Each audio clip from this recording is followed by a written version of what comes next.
So these are few words which are used commonly when we are talking about deep neural networks. One is batch size and one is epoch. So sometimes these words cause confusion. तो हम देखते हैं कि इनका मतलब क्या है. तो उसके लिए हम we go back to our simple network.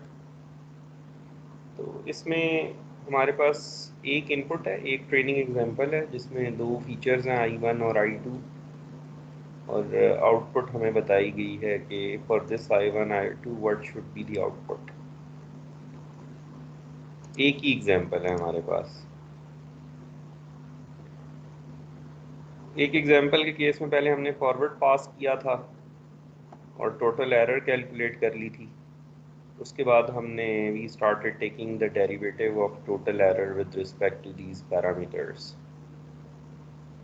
अब अगर हमारे पास एक इनपुट ना होती, दो होती, तो फिर हम what is extra that we need to do. अगर आपके पास दो टेबल में ये लेट्स से मैं बना देता हूँ यहाँ पे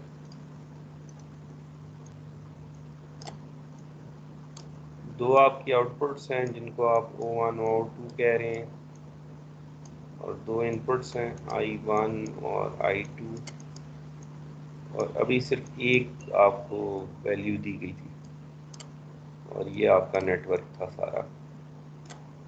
दो इनपुट्स आ रही थी और दो ही आउटपुट्स थी.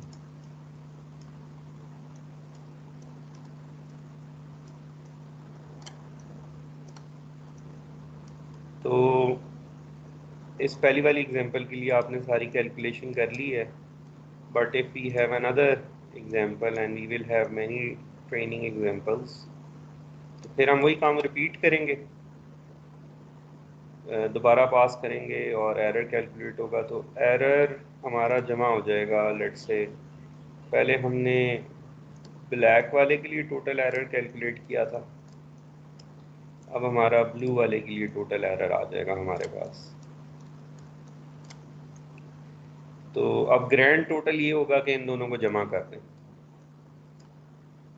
या ये जो इक्वेशन हम यूज़ करते हैं अपनी कि I इक्वल्स टू कोई दिस I इक्वल्स टू 1 से लेकर इसको J कह देता हूँ, J इक्वल्स टू 1 से लेके M तक ये सारी टोटल एरर जो है ना वो जमा हो जाएंगी. तो दिस इज दिस एक्सिस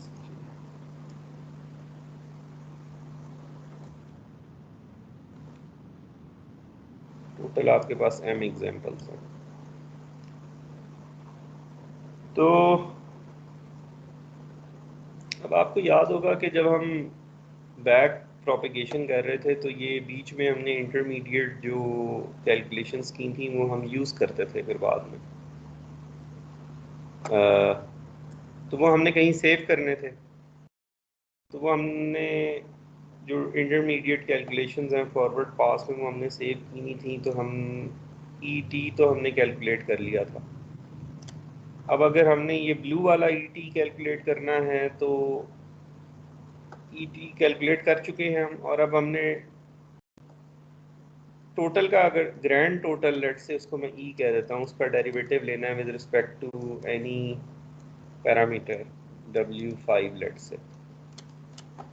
तो आप इसको कह सकते हैं कि ग्रैंड टोटल का derivative with respect to W5 means ये ब्लैक वाले का derivative with respect to W5 और ब्लू वाले का derivative with respect to W5.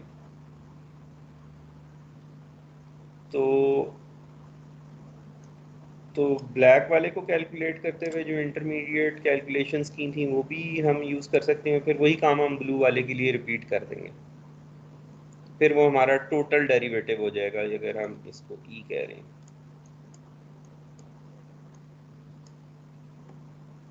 ठीक है, इज दैट फाइन? तो ये जो इंटरमीडिएट वैल्यूज़ हम कैलकुलेट कर रहे हैं उनको हमने कहीं पे सेव करना है. क्योंकि बाद में यूज़ होगा डेरिवेटिव के टाइम पे। तो जितनी हमारी ट्रेनिंग एग्जांपल्स ज़्यादा होती जा रही हैं, उतनी जो चीज़ें हमने सेव करनी है वो ज़्यादा होती जा रही हैं। Do you agree with this?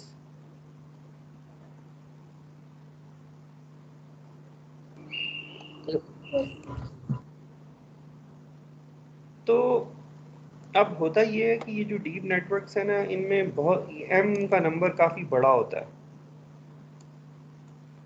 तो हम अगर फॉर एग्जांपल आपको कोई ट्रेनिंग डेटा दिया हुआ है तो आप सारी एग्जांपल्स एक साथ नहीं यूज़ कर सकते due to practical constraints sometimes.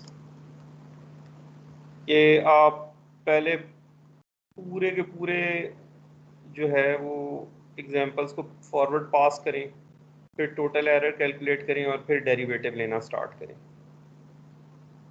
तो इसका जो हल है, जो इसका सोल्यूशन है वो ये है कि रिकमेंड ये कि जो इसकी प्रैक्टिकल ये है कि आप जो है ना इस पूरे टेबल को ना छोटे हिस्सों में डिवाइड कर लें। तो ये जो छोटे हिस्सों में डिवाइड करके काम फिर भी वही करना है।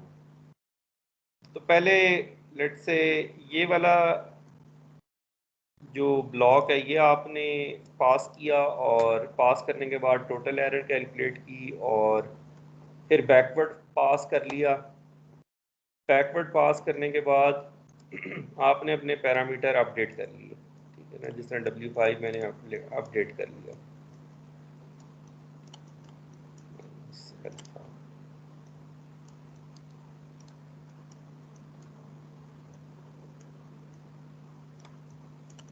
तो W5 अपडेट हो गया, इसी तरह बाकी W भी अपडेट हो गए। तो ये एक दफ़ा हो गया, ठीक है, एक एक दफ़ा हमने अपडेट कर दिया इसको W5 को, और बाकी W's को भी, इस नेटवर्क में जितने भी W हैं। फिर हमने क्या किया कि हमने ये दूसरे वाला टुकड़ा लिया, उसके साथ दोबारा यही चीज़ किया। तो दोबारा अब इस सेकंड वाले के लिए पैरामीटर अपडेट हो गए। तो कितनी दफ़ा अपडेट हो गए पैरामीटर हमारे? 2 मरतबा। अच्छा, फिर जो एक और टुकड़ा है तो उसको लिया और उसके लिए ये सारी कैलकुलेशंस की, तो 3 दफ़ा हो गए अब।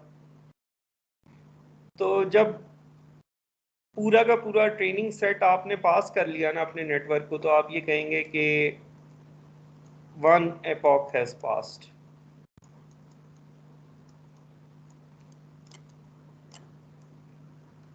एक मरतबा पूरे डेटा सेट में से पास करने का मतलब क्या है? उसको एक एपॉक कह देंगे बस। और इसको टुकड़ों में डिवाइड कर रहे हैं क्योंकि प्रैक्टिकल कंस्ट्रेंट्स हैं, सारों को एक साथ इस्तेमाल नहीं कर सकते, इतनी हमारे पास मेमोरी नहीं है। सर जितनी भी ये हमने पोर्शन बनाए हुए इन सबको जब करेंगे एक बार ट्रेन तो एक इपॉक होगा। हाँ, एक तब एक एपॉक होगा। Okay sir. तो अब हमने देखा था कि ये लेट से आपने एक दफ़ा, अब जब पूरा डेटा सेट में से गुजर गए ना, तो हम कहते हैं कि अगर तो हमने ना तोड़ा होता इनको डिफरेंट ब्लॉक्स में, तो फिर हम क्या करते, सबको अगर एक साथ यूज़ किया गया तो होता, तो एक दफ़ा पैरामीटर अपडेट हुए होते हमारे। तो हम कहते कि जी let's check, go and check the for these updated parameters, अपनी कॉस्ट जाकर हम चेक करते हैं, एरर, ठीक है। और फिर अगली दफ़ा पूरी की पूरी एग्जांपल्स यूज़ हुई होती तो हम दोबारा कॉस्ट चेक करते हैं। तो दो पॉसिबिलिटीज़ हैं, कॉस्ट कम हो सकती है या कॉस्ट बढ़ सकती है। तो अगर कॉस्ट बढ़ रही है तो हमसे क्या गलती हुई है?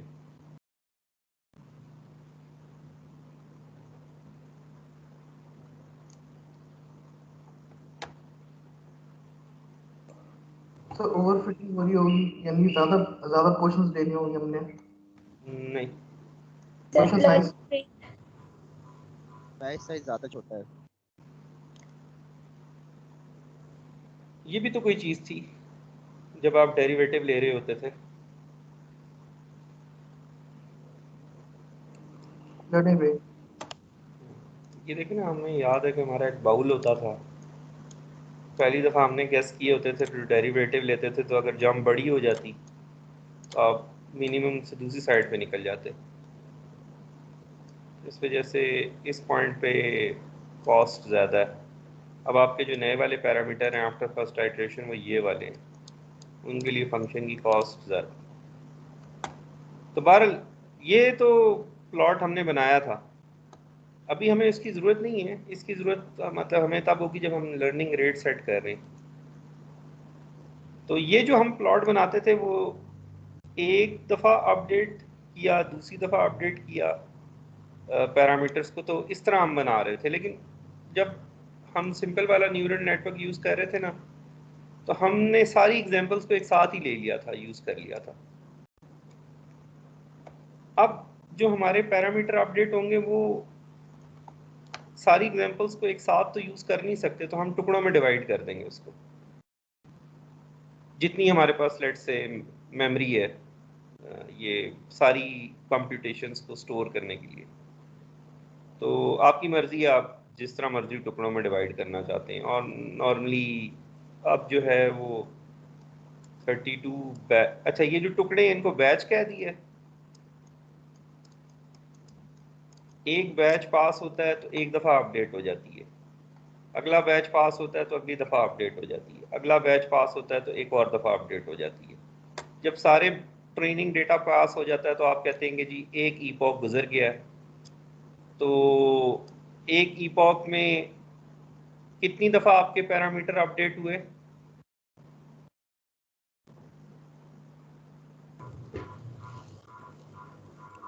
एक बार 3 दफा। जितने बैचेस हैं आपके पास? 3। इस केस में 3। तो एक बैच में कितनी एग्जांपल्स होनी चाहिए? This is again a design parameter. 32 ले सकते हैं, 64 ले सकते हैं। Normally these are the values that I have seen, but you can change and check कि कैसे आपका जो है ना बिहेव परफॉर्मेंस, कौन सा बैच साइज आपको बेस्ट सूट करता है। तो सर एक ही जी सर हमने बैच क्यों बनाए? आई मीन हम सीक्वेंशियली इनपुट्स और उनके लेबल्स अगर दे दें तब भी तो वही चीज़ है, हम बैच क्यों बना रहे हैं उसके 32 64 के? हाँ, एक एक एक एग्जांपल देकर पैरामीटर अपडेट करने का उसमें एक एग्जांपल से कुछ सीखेगा नहीं ना आपका नेटवर्क। तो अगर आप कोई मीनिंगफुल तब्दीली लाना चाहते हैं अपने पैरामीटर्स में, तो आप कुछ तो एग्जांपल्स दिखाएं ना। मतलब हो सकता है कि जो पैरामीटर आपने गैस किए हैं वो उस एग्जांपल के लिए तो बहुत अच्छे हैं, तो अपडेट शायद हो ही ना। मतलब यहाँ पे इनपुट में आप लेट से कार डिटेक्टर बना रहे हैं, आपने कोई इमेज दिखाया और उसने कह दिया कि ये कार है, तो आप खुश हो गए कि जी डेरिवेटिव ज़ीरो हो गया, एरर ज़ीरो है तो डेरिवेटिव ज़ीरो हो गया। तो आप कुछ तो एग्जांपल्स दिखाना चाहेंगे ना उसको। तो एक एक्सट्रीम केस है सारे इकट्ठे यूज़ कर लें, वो कर नहीं सकते। और दूसरा एक्सट्रीम केस है कि एक एक करके करना शुरू कर दें। तो ये बीच में कॉम्प्रोमाइज़ है कि आप उसको कुछ छोटे साइजेस में डिवाइड कर लें। राइट। अच्छा, जब ये सारे छोटे टुकड़े गुजर गए ना, सारे बैचेस गुजर गए, तो एक ईपॉक हो गया। एक ईपॉक में कितनी दफ़ा पैरामीटर अपडेट हुए आपके? Number of batches. Number of batches. तो अगर एक दफ़ा आप डेटा सेट पे गुजरे हैं, तो जो हमारी पुरानी अंडरस्टैंडिंग थी उसके मुताबिक हमारी एक ही आइट्रेशन हुई है अभी तक, एक ही दफ़ा डेटा सेट के ऊपर पास हुए ना। तो फिर आप ये डिसाइड करते हैं कि मैंने कितनी आइट्रेशन तक ट्रेनिंग करनी है, नंबर ऑफ ईपॉक्स कितने रखने हैं।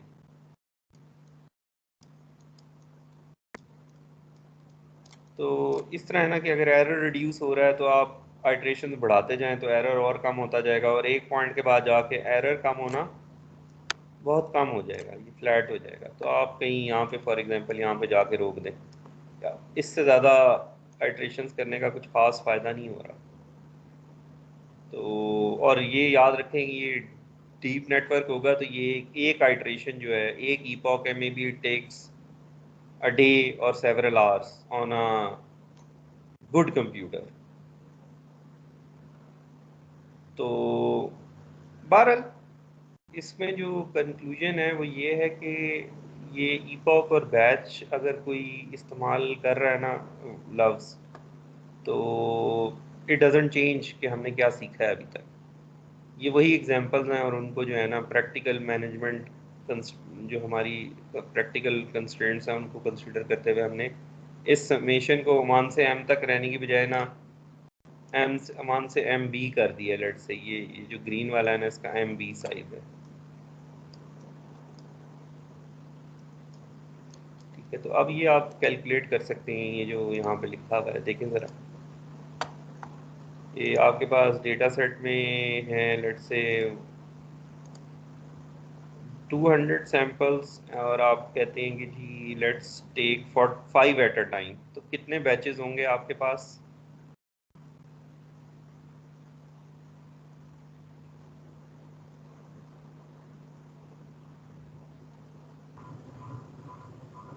फोर्टी 40 बैचेस होंगे। तो एक इपॉक में 40 बैचेस और फिर 1000 इपॉक्स, मतलब 1000 आइटरेशंस। तो कितनी दफ़ा आपके पैरामीटर अपडेट होंगे?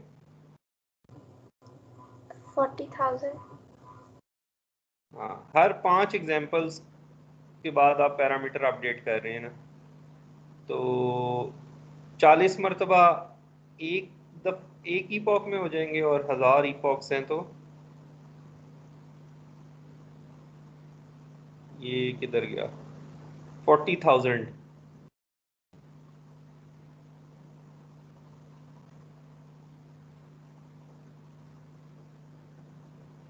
ठीक है, तो चलें ये भी विल यूज़ दिस। अब हम जब डीप नेटवर्क सब ट्रेन करना शुरू करेंगे ना, तो बस ये 2 नंबर होंगे, आपकी मर्ज़ी है आप डेटा सेट्स को कैसे डिवाइड करना चाहते हैं। तो पीपल सजेस्ट के these batches size should not be very large, ये रिकमेंडेशन है। आप खुद भी ट्राई करेंगे एंड यू कैन सी के आप ये देखिए ना कि आप बैच साइज अगर बड़ा रख रहे हैं तो आपकी जो है पैरामीटर्स को अपडेट होने में, पहली मर्तबा अपडेट होने में कुछ ज़्यादा वक्त लग रहा है क्योंकि ज़्यादा कैलकुलेशंस करनी है। तो आपका नेटवर्क जो है अगर बैच छोटा होता तो जल्दी पैरामीटर अपडेट हो जाते, कुछ सीख जाता वो। बट अब आपने इंतज़ार किया कि आप बहुत सारी एग्जांपल्स को पास करके उनको अपडेट करेंगे, तो थोड़ा स्लो प्रोसेस लग रहा है ये। और अगर नेटवर्क कुछ सीख जाता है तो शायद अगली जो बैच आ रहा है उन पे वो ऑलरेडी कोई बहुत अच्छी performance they. Divide and conquer. Anyways, इसको क्या बेस्ट कितने इपॉक्स होने चाहिए और कितने बैचेस होने चाहिए, ये आप इन नंबर्स को चेंज करके टेस्ट करके पता चला सकते हैं, like we do with any other parameter in machine learning. ये हमने कर लिया है। तो now let's go back to our networks. We were discussing some state of the art networks. तो हमने so this was the story. LeanNet was classic architecture, but हमें बहुत डीप नेटवर्क ट्रेन करने नहीं आते थे। फिर AlexNet was the one around 2012 जिसने ये कर दिखाया हमें और इसकी परफॉर्मेंस बहुत अच्छी थी। फिर there was this large scale vision recognition challenge on ImageNet। तो पीपल थॉट कि भाई यही कंपटीशन है और यहीं से जो है ना हमें next best deep learning practices मिलेंगी, आर्किटेक्चर मिलेंगे। तो उसके बाद ये ZFNet, ये इस Z का नाम, ये Z का तो नहीं पता नहीं, ये F तो फॉरगोस होगा। अगेन ऑथर्स के इनिशियल्स के साथ ये था नेक्स्ट ईयर। तो ये हमने देखा था लास्ट टाइम कि AlexNet और इस नेटवर्क में कितना डिफरेंस था एक साल बाद। क्या डिफरेंस हमने स्पॉट किया था इस ऊपर वाले आर्किटेक्चर और नीचे वाले आर्किटेक्चर में?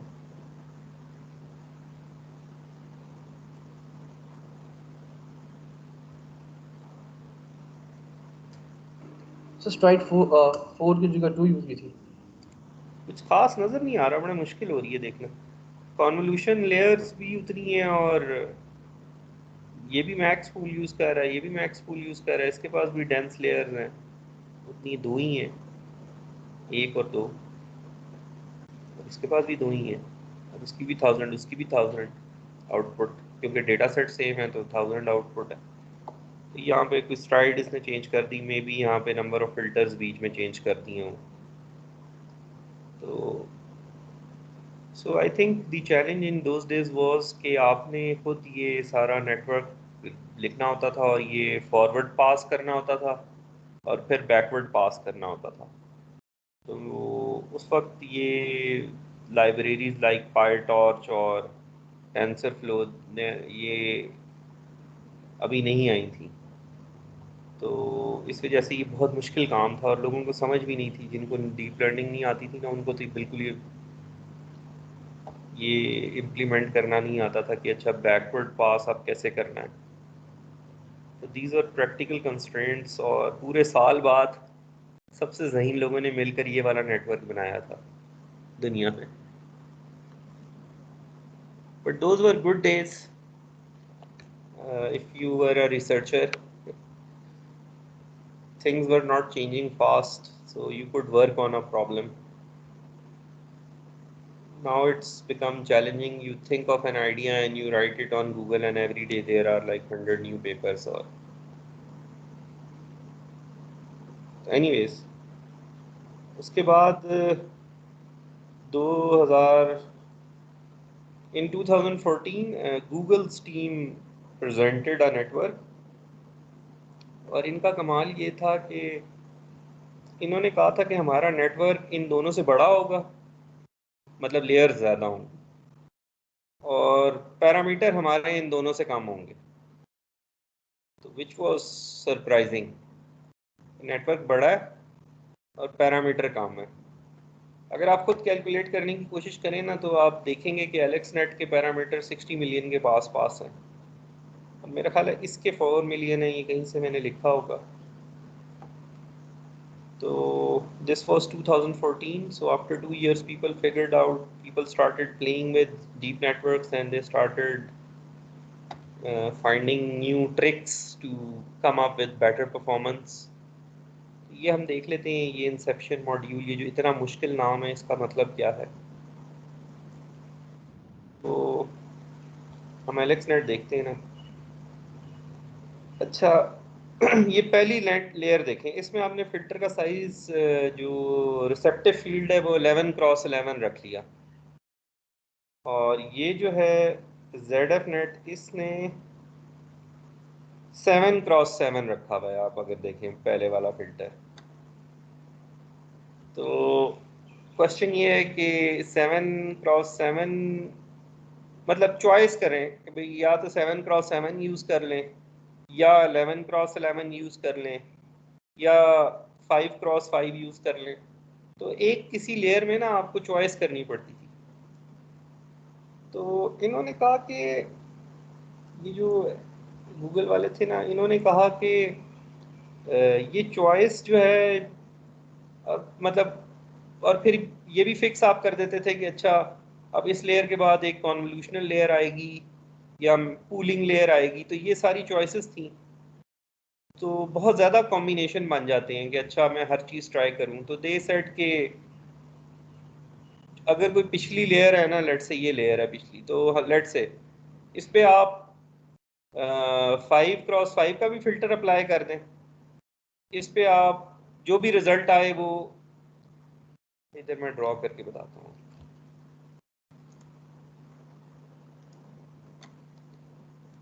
तो लेट से ये आपकी ना पिछली लेयर थी, इसकी जो भी हाइट विड्थ है, ये आपकी पिछली लेयर है, लेट से ये 10 है और ये 5 है, और ये नहीं 5 तो नहीं, इसको 50 कर देते, प्लस 28 120 लेट्स। तो अगर मैं इस पे अप्लाई करूं एक फ़िल्टर जिसका साइज़ 5x5 हो, अगर मैं एक फ़िल्टर अप्लाई करूं तो मेरे पास जो है ना एक चैनल आ जाएगा, क्योंकि फ़िल्टर का जो साइज़ होगा वो होगा 5x5 × 10। ठीक है। और आप कोई स्ट्राइड डिसाइड कर लें, जो भी स्ट्राइड आपने डिसाइड की, तो एक ही चैनल आएगा ना आपके पास। अच्छा, उसके बाद अगर आप फिर ये करेंगे, अच्छा अब जो मैंने नेक्स्ट फ़िल्टर अप्लाई करना है वो मैं 5x5 का नहीं करूँगा, वो मैं 7x7 का कर देता हूँ। उसका भी डेप्थ तो 10 ही होगी, क्योंकि ये जो पिछली लेयर है इसकी डेप्थ 10 है। अब आपके पास एक चैनल और आ जाएगा, एक चैनल और आ जाएगा। अच्छा, और उसका साइज़ शायद इस वाले ब्लैक वाले चैनल से डिफरेंट हो, क्योंकि उसमें फ़िल्टर का साइज़ डिफरेंट है। अच्छा, फिर आप कहते हैं कि अच्छा आप 11x11 भी कर लेते हैं, तो एक चैनल और आ जाएगा आपके पास, उसका साइज़ डिफरेंट होगा। और आप कहते हैं कि अच्छा कॉन्वोल्यूशन ही क्यों करूं, पूलिंग कर लेता हूं। पूलिंग कर लेते हैं तो एक और चैनल आ जाएगा आपके पास, वो थोड़ा छोटा होगा, ये पूलिंग वाला है। सर ये सब पैरेलल में है? पैरेलल का तो नहीं मुझे, मतलब ये इस वाले डब्बे पे अप्लाई हो रहे हैं सारे। पहले आप एक ही साइज के फिल्टर अप्लाई कर देते थे बहुत सारे इस पे, अब आप हर दफ़ा जब फिल्टर अप्लाई कर रहे हैं ना तो आप चेंज कर देते हैं। अच्छा मैं अब इस पे 5x5 का अप्लाई किया तो एक आउटपुट आ गई, अब 7x7 का कर दूंगा, 11x11 का कर दूंगा, कूलिंग कर दूंगा। ये सारे इस बॉक्स पे अप्लाई हो रहे हैं, पिछले वाले पे।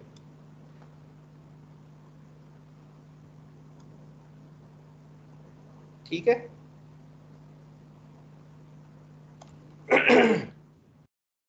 अच्छा, जब आप पुली करते हैं तो साइज छोटा हो जाएगा, लेकिन अगर आप फिल्टर में स्ट्राइड बढ़ा दें तो भी साइज छोटा हो सकता है इस चैनल का।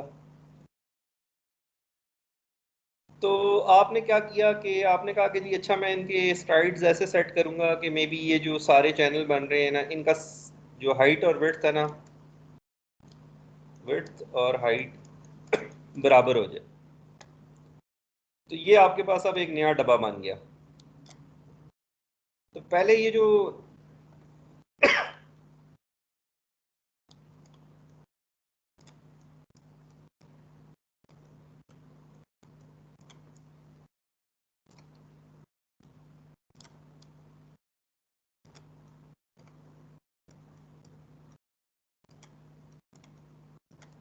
ये वाला बॉक्स इधर है और ये वाली सारी चीज़ें उठा के हमने इधर रख। ठीक है। तो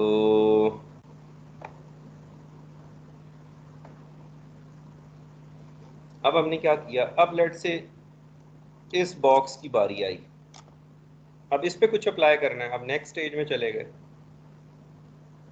तो अगर मैं नेक्स्ट स्टेज में एक फ़िल्टर अप्लाई करता हूँ जिसका साइज़ है 1x1, इसका क्या मतलब है?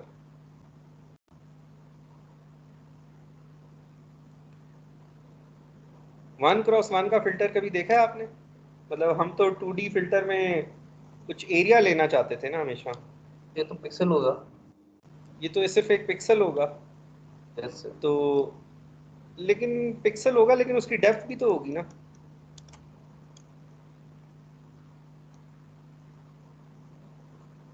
तो बेसिकली ये डेप्थ पे एप्लीकेशन हो रही है फ़िल्टर की, सिर्फ डेप्थ पे हो रही है। तो चले, now it's time, I think so आपकी नेक्स्ट क्लास का टाइम हो रहा है, तो लेट्स मीट एट 5, तो we will finish this 1x1 filter and then we will discuss few ideas.